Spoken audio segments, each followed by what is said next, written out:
Welcome back. With us today, our good friend and financial expert, Tony Walls, here to talk about the importance of balancing your checkbook in today's digital age. Do we even still call it a checkbook? It's electronic checkbook, maybe. There you go, my man. You know, it's even tough to define. Yeah. I think we're all used to, even a couple of years ago, just having your check ledger, writing out your checks, and then you had your balance. Well, nowadays it's a little different because you have auto pays, you have your debit card, and how often do we write a check anymore? So you really have to stay on top of it. It's almost more challenging now to balance that, even though we have mobile apps and all these other things at our fingertips to do so. So what's the key? The key is to keep track, there's a few different ways to do it. Every way works, just what works for you. You can go old school on it and still have a ledger, and you can just, if you use your debit card, you can write it in and just keep track as you go. Some people will just gather up receipts and then sit down at the end of the week or what have you and write them all down. A lot of people I know will just check on the mobile app because you can just pull that up and see where you're at. Couple of things with that though, say you have an auto pay coming out and that's not in there. Say you have, you know, your cable coming out for $100 and you don't have that in your ledger.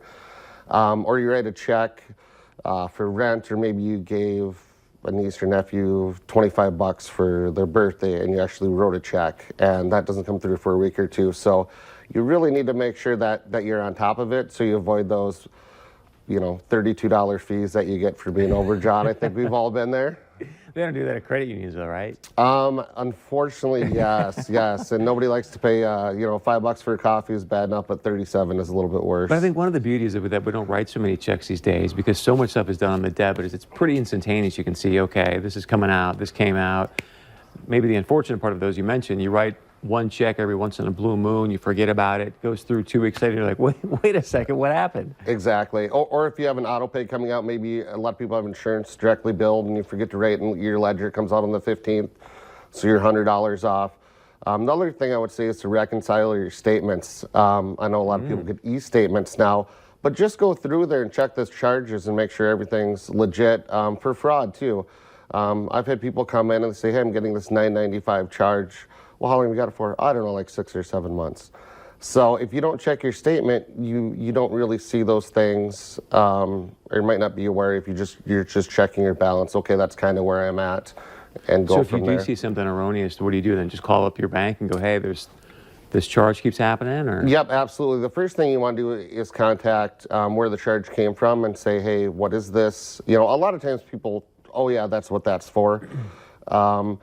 But you want to dispute it with them. If you're unable to make any headway, then you do want to go to your credit union or your bank and dispute that so you can get that back. Any other keys to success in this digital age? Just stay on top of everything. I mean, there's a lot of apps out there that you can use to balance your budgets, to balance your checkbook. So the main thing is just to make sure that you're aware and you're keeping track instead of just kind of letting it happen.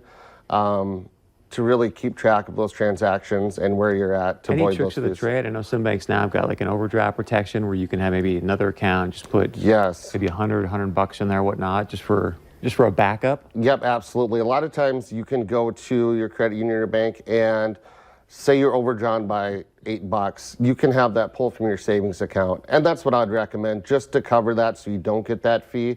A lot of banks will give a one-time service on the fee, but if it happens constantly, you're kind of on your own, you know, even at a credit union, as nice as we are. But yes, you would want to set up to pull from your savings. If your checking gets overdrawn, I would recommend that highly, or get a ready reserve.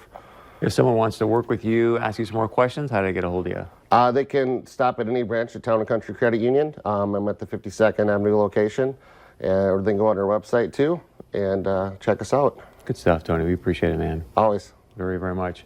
All right, stick around. We got some great skincare tips coming up right after this.